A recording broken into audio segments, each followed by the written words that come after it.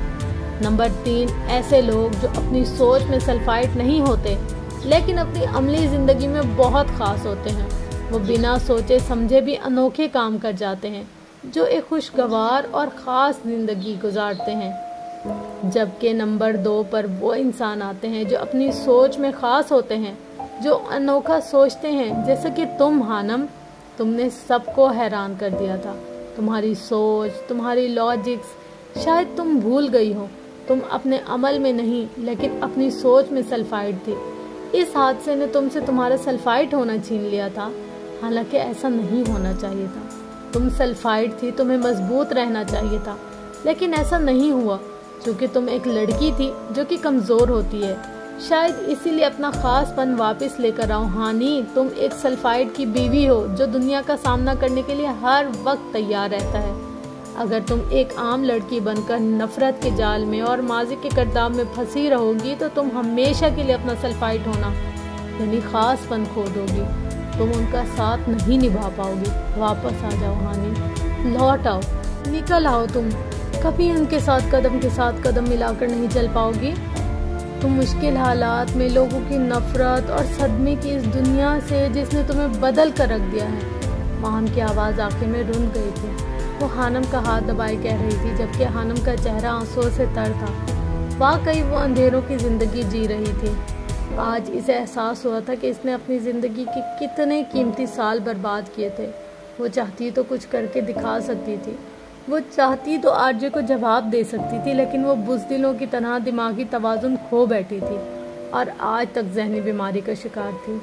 ایک لڑکی کو اتنا کمزور نہیں ہونا چاہیے کہ وہ اپنوں یا غیروں کی باتیں سن کر صدمے میں چلی جائے، جینا چھوڑ دے، روبوٹ بن جائے، بلکہ اسے حالات کا مقابلہ کرنا چاہیے، اسے ثابت کرنا چاہیے کہ وہ کمزور نہیں، وہ مضبوط ہے، وہ سلفائٹ ہے، وہ خاص ہے، اپنی سوچ اور اپنے اعمال دونوں میں خاص ہے، وہ عام نہیں ہے۔ 6 سالوں کے طویل سفر کے بعد بالآخر حانم آج یہ سمجھ گئی تھی، اور کبھی کبھی کچھ برے حادثے ہمیں ایک بہت بڑا سبق دے کر جاتے ہیں۔ وہ سپہر 3:30 بجے کمرے سے باہر نکلی تھی، آنکھوں کے پپوٹے رونے کے باعث سوجے ہوئے تھے۔ کیا ہوا ہانی، تمہاری طبیعت ٹھیک ہے؟ آسیہ بیگم نے پوچھا تھا۔ جی ٹھیک ہے، زیادہ سو لی ہوں، شاید اس لیے آپ کو ایسا محسوس ہو رہا ہے۔ وہ زبردستی مسکرائی تھی۔ آج وہ اپنا محاسبہ کر کے آئی تھی۔ وہ جان گئی تھی روحان جبیل سے اس کی شادی خدا کا فیصلہ تھا۔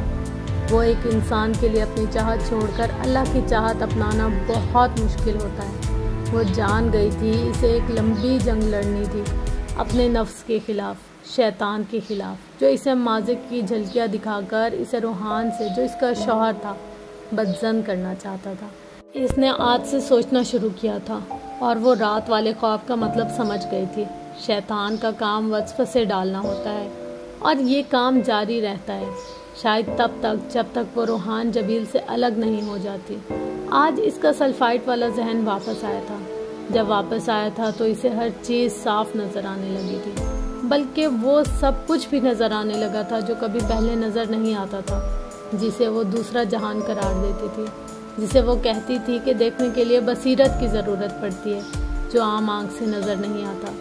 اسے لانچ میں صوفے پر جواد کے ساتھ بیٹھے روحان کے بائیں طرف ایک بھیانک شکل والی مخلوق نظر آئی تھی، جو یقیناً شیطان تھا، جو ایک نیک انسان کا پیچھا نہیں چھوڑتا، وہ جسے حانم کو دانت چڑھا رہا تھا اور اسے خواب میں بھی بھٹکانے کے بعد بہت خوش نظر آ رہا تھا۔ حانم غور سے روحان کو دیکھ رہی تھی۔ حانم پر نظر پڑنے پر وہ چونکا تھا اور پھر سے جواد کے ساتھ باتوں میں مصروف ہو گیا تھا، اور پھر حانم کو روحان کی دائیں طرف ایک سفید لباس میں ملبوس بزرگ نظر آیا تھا، جس کے چہرے پر شفیق مسکراہٹ تھی، جو یقیناً بزرگی کی علامت تھی۔ جواد کا دھیان گفتگو سے بھٹکا تھا۔ اسے ماہی نے پکارا تھا، تبھی روحان نے آنکھیں بند کی تھی، اس کے لب ہل رہے تھے۔ حانم نہیں جانتی تھی کہ وہ کیا پڑھ رہا تھا۔ تھوڑی دیر بعد اچانک سفید دودھیا روشنی اس بزرگ کے وجود سے نکلی، ہر طرف روحان کے چاروں طرف پھیل گئی اور وہ بھیانک شکل والا شیطان دم دبا کر بھاگ گیا تھا۔ وہاں موجود کوئی شخص یہ منظر نہیں دیکھ پایا تھا، صرف اور صرف ام حانم دیکھ پائی تھی۔ حانم نے ایک لمبا گہرا سانس اندر کو کھینچا تھا اور پھر اپنے تنے ہوئے اعصاب کو ڈھیلا چھوڑا تھا۔ اب اس کا رخ کچن کی طرف تھا۔ وہ آسیہ بیگم کو رخصتی کے لیے ہاں کرنے جا رہی تھی۔ وہ جان گئی تھی اسے ایک بڑی جنگ لڑنی ہے، اور یہ جنگ اس کے اور روحان جبیل کے درمیان نہیں بلکہ اس کے اور شیطان کے درمیان تھی، جو اس مقدس رشتے کو توڑ کر اپنی منمانی کرنے پر اکساتا تھا۔ یہ جنگ اس کے اور ماضی کے درمیان تھی، جو سانپ کی طرح پھن پھیلائے منہ کھولے سے نگلنے کو تیار تھا تاکہ پھر سے وہ اندھیروں کی دنیا میں چلی جائے۔ کبھی جنگ انسانوں کے درمیان نہیں ہوتی بلکہ ایک انسان اور اندیکھی چیزوں کے درمیان جاری ہوتی ہے۔ وہ سلفائڈ تھی، وہ لوٹ آئی تھی اور وہ پہلی ہی نظر میں سب سمجھ گئی تھی کہ اس کے ساتھ کیا ہو رہا تھا، کیوں ہو رہا تھا، اسے کیا کرنا تھا۔ روحان جبیل ایک نیک انسان تھا، وہ یہ اچھے سے جانتی تھی۔ وہ آرجے سے نفرت کرتی تھی جو اب نہیں تھا۔ اس نے اپنے شوہر کو اندیکھے انجانے میں چاہا تھا، لیکن وہ روحان جبیل نکلا تھا۔ وہ جان گئی تھی محبت کرنا اتنا آسان نہیں تھا۔ وہ جسے محبت سمجھ رہی تھی وہ محبت نہیں تھی، وہ بس چاہت تھی، اور وہ حیران تھی روحان جبیل نے محبت کیسے کر لی تھی۔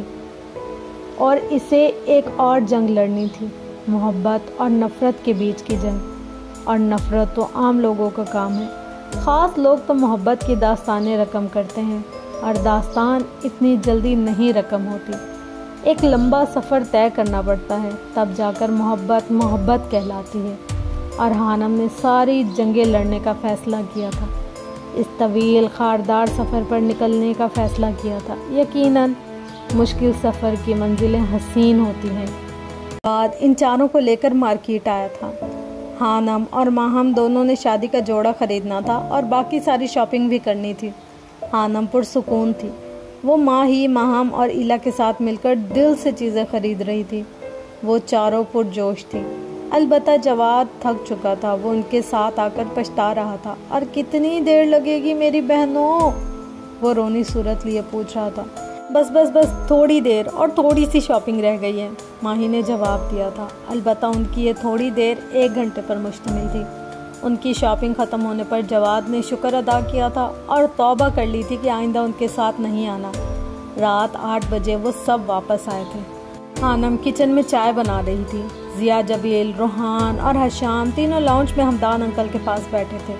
وہ مصروف سی چائے کے لوازمات ڈش میں رکھ رہی تھی جب اسے پیچھے سے آہٹ سنائی دی تھی۔ حانم نے پلٹ کر دیکھا تھا تو روحان ہاتھ میں فائل لیے کھڑا تھا۔ حانم نے اسے تیکھے چتونوں سے گھورا تھا۔ کیسی ہو مسز؟ وہ پوچھ رہا تھا۔ یہ پوچھنے آئے ہیں آپ؟ حانم نے کاٹدار لہجے میں پوچھا تھا۔ اگر تم بتا دو گی تو اچھا لگے گا۔ وہ مسکرایا تھا۔ وہ ہمیشہ حانم کے سخت لہجے میں کی گئی بات کا نرمی سے جواب دیتا تھا۔ وہ اب بھی ایسا ہی کر رہا تھا۔ میں ٹھیک ہوں، چلو اللہ کا شکر ہے۔ یہ لو فائل۔ اس نے فائل کو شیلف پر رکھا۔ یہ کیا ہے؟ حویلی کی کاغذات، کھول کر دیکھ لو، میں نے تمہارے نام کر دی ہے حویلی، وہ عام سے لہجے میں کہہ رہا تھا۔ حانم چونکی تھی۔ کیوں؟ وہ سرد لہجے میں پوچھ رہی تھی۔ بس ویسے ہی، میرا دل کیا اس لیے؟ وہ مسکرایا۔ وہ کروڑوں کی ملکیت کی حویلی صرف دل کے کہنے پر اس کے نام کر رہا تھا۔ حیرت تھی۔ جی نہیں، جھوٹ بول رہے ہیں آپ، میں نے ثبوت مانگا تھا آپ سے، شاید اس لیے۔ حانم اب اسے چڑھا رہی تھی۔ تم روحان جبیل کو نہیں جانتی، روحان جبیل کسی کے کہنے پر کچھ نہیں کرتا۔ یہ تو میں نے پہلے ہی سوچ رکھا تھا، اسی لیے تو کاغذات کو سنبھال کر رکھا تھا۔ ملازمہ کی کچن میں داخل ہونے پر روحان خاموش ہو گیا تھا اور پھر حانم کے جواب نہ دینے پر وہاں سے چلا گیا تھا، جبکہ حانم وہ فائل اٹھا کر اپنے کمرے کی طرف چلی گئی تھی۔ ملازمہ کو اس نے چائے لے جانے کا حکم دے دیا تھا۔ حمدان صاحب، اب جلدی سے ماہین بیٹی کے لیے بھی رشتہ ڈھونڈ لو، اب جلدی سے اس کے ہاتھ بھی پیلے ہو جانے چاہیے، سید ضیا جبیل مسکرا کر کہہ رہے تھے۔ اب دیکھو نا، روحان کی شادی ہو جائے گی، حشام کا رشتہ پکا ہو چکا ہے، کچھ دنوں میں اس کی آزادی بھی ختم ہو جائے گی، سارے بچوں کی شادیاں ہو جائیں گی۔ میں چاہتا ہوں کہ لگے ہاتھوں ماہین بیٹی کی بھی خوشی دیکھ لوں۔ حشام کے رشتے کی بات پر ماہی نے شکایتی نظروں سے اس کی طرف دیکھا تھا، جو نظریں چرا گیا تھا۔ انکل آپ پریشان نہ ہوں، لڑکا میں ڈھونڈ چکی ہوں، لیکن ماہی نے بات ادھوری چھوڑی تھی۔ لیکن کیا بیٹا؟ وہ حیران ہوئے۔ ہمدان صاحب بھی اس کی پسند سے واقف تھے، اس لیے وہ بلا جھجک بتا رہی تھی۔ لیکن انکل، جس کو میں نے پسند کیا وہ انسان کم ظرف نکلا، اسے محبت کی قدر نہیں ہوئی۔ ماہی کا لہجہ کاٹدار تھا۔ حشام نے چونک کر اسے دیکھا تھا، وہ حیران تھا، جبکہ ماہی کے لبوں پر زخمی مسکراہٹ ابھری تھی۔ میں کم ظرف نہیں ہوں، حشام کی آنکھوں نے دہائی دی تھی۔ ایک تازہ حکایت ہے، سن لو تو عنایت ہے۔ ایک شخص کو دیکھا تھا تاروں کی طرح ہم نے، ایک شخص کو چاہا تھا اپنوں کی طرح ہم نے، ایک شخص کو سمجھا تھا پھولوں کی طرح ہم نے۔ وہ شخص قیامت تھا، کیا اس کی کریں باتیں، دن اس کے لیے پیدا اور اس کی ہی تھی راتیں۔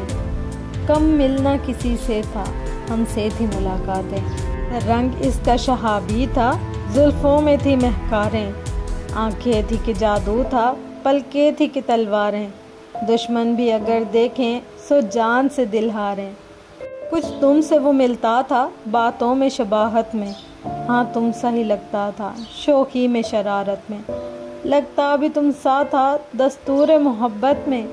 وہ شخص ہمیں ایک دن اپنوں کی طرح بھولا، تاروں کی طرح ڈوبا، پھولوں کی طرح ٹوٹا، پھر ہاتھ نہ آیا وہ، ہم نے تو بہت ڈھونڈا۔ تم کس لیے چونکے ہو، کب ذکر تمہارا ہے، کب تم سے تقاضے ہیں، کب تم سے شکایت ہے۔ ایک تازہ حکایت ہے، سن لو تو عنایت ہے۔ ماہی کی نظروں میں شکایتوں کے علاوہ گہرا دکھ اور ملال تھا، اور ساتھ ہی سرد پن بھی، جسے حشام جبیل بخوبی سمجھ گیا تھا۔ میں کم ظرف نہیں ہوں ماہین، حشام جبیل کی نگاہیں بول رہی تھی، جنہیں ماہین ہمدان بخوبی سن سکتی تھی۔ ماہی کا دل تڑپا تھا۔ اس سے پہلے کوئی کچھ بولتا یا پوچھتا وہ ایک جھٹکے سے اٹھی اور اپنے کمرے کی طرف بڑھ گئی تھی۔ شام کو مایوں یعنی اپٹن کی رسم تھی۔ ماہم بہت خوش نظر آ رہی تھی۔ حارث یعنی ماہم کا ہونے والا شوہر ایک بہت ہونہار لڑکا تھا۔ وہ کسی امیر خاندان سے نہیں تھا بلکہ یتیم تھا، جس کی ایک بہن اور ماں تھی۔ وہ ہمدان صاحب کی کمپنی میں کام کرتا تھا اور ہمدان صاحب کا چہیتا امپلائی تھا۔ اس نے اپنی ذہانت، محنت اور لگن سے بہت جلد اعلیٰ مقام حاصل کر لیا تھا۔ کل اس کے پاس کچھ نہیں تھا، لیکن آج وہ ایک خوبصورت گھر، گاڑی اور ہر چیز کا مالک تھا۔ اس کی محنت اور لگن سے متاثر ہو کر ہمدان صاحب نے ماہم کا رشتہ حارث سے کر دیا تھا، جسے حارث نے دل و جان سے قبول فرمایا تھا۔ اپٹن کے لیے بنائے گئے پیلے جوڑے اور چوڑیاں گھر میں تیاری جاری تھی۔ ایلا کو یہاں کا ماحول بہت پسند آیا تھا۔ وہ سب سے زیادہ بنی سنوری پھر رہی تھی۔ ماہم کو اچھے سے تیار کیا گیا تھا۔ اس کی نند اور ساس نے رسم کرنے آنا تھا۔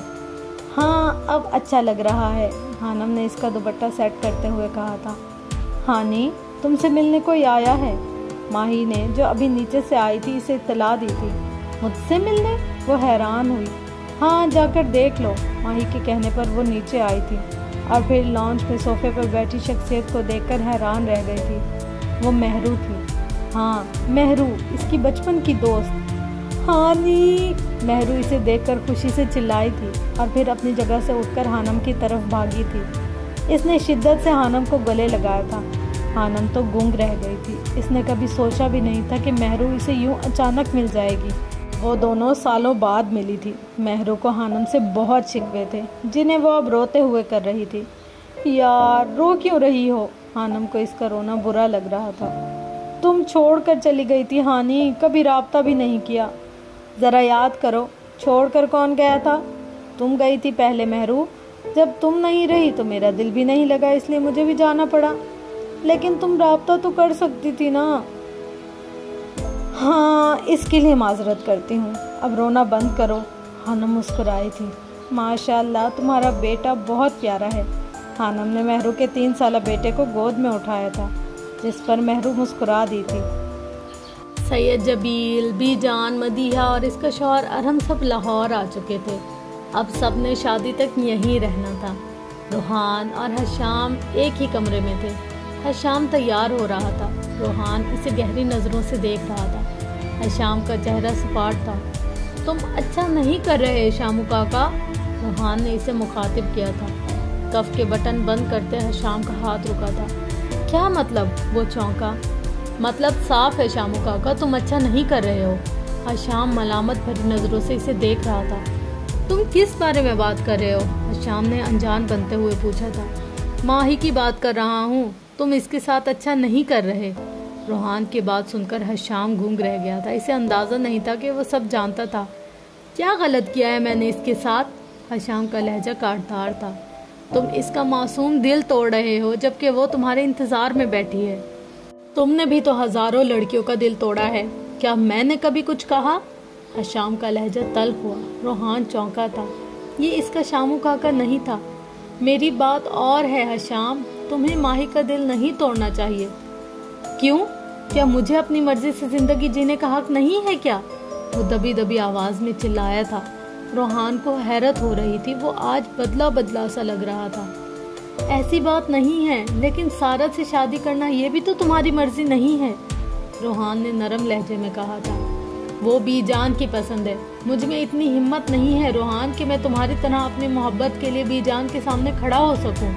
نہیں ہے مجھ میں ہمت، وہ تلخ لہجے میں کہتا کمرے سے باہر نکل گیا تھا، جبکہ پیچھے روحان کے چہرے پر پریشانی کی لکیر ابھری تھی۔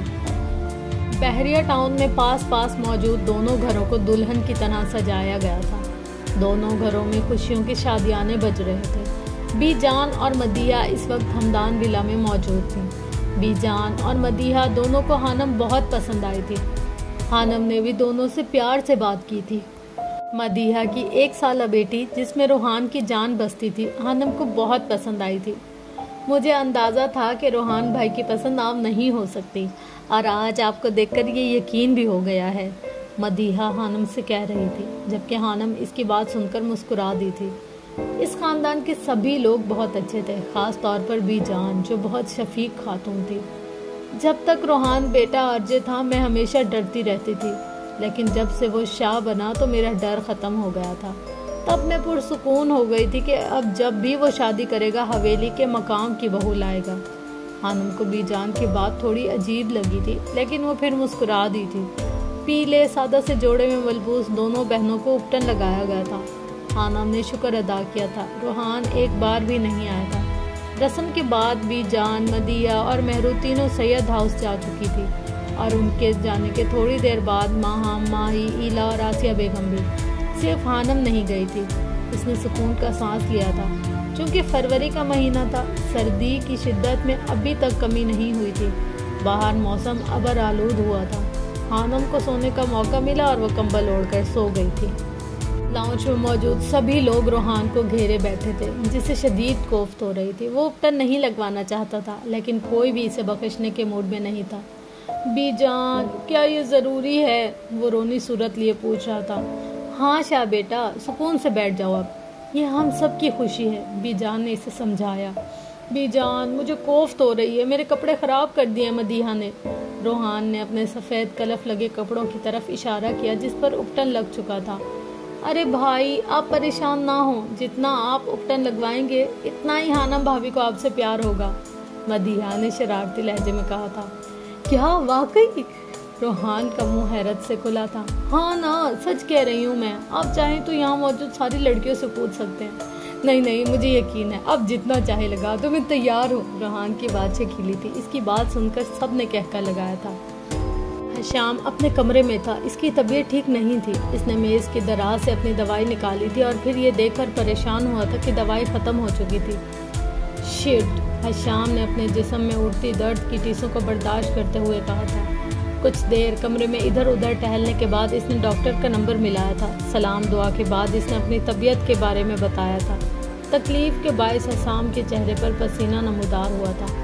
مسٹر ہشام جبیل، آپ کی رپورٹس تیار ہیں، آپ ہر حال میں ہسپتال آ جائیں۔ میں آپ کو پچھلے 2 دن سے کال کر رہا ہوں، جبکہ آپ کوئی رسپانس نہیں دے رہے ہیں۔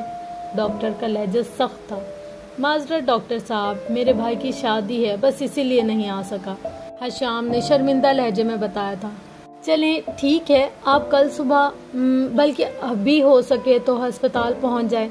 ڈاکٹر صاحب اسے تلقین کرتے فون بند کر چکے تھے، جبکہ ہشام ٹھنڈی آہ بھر کر رہ گیا تھا۔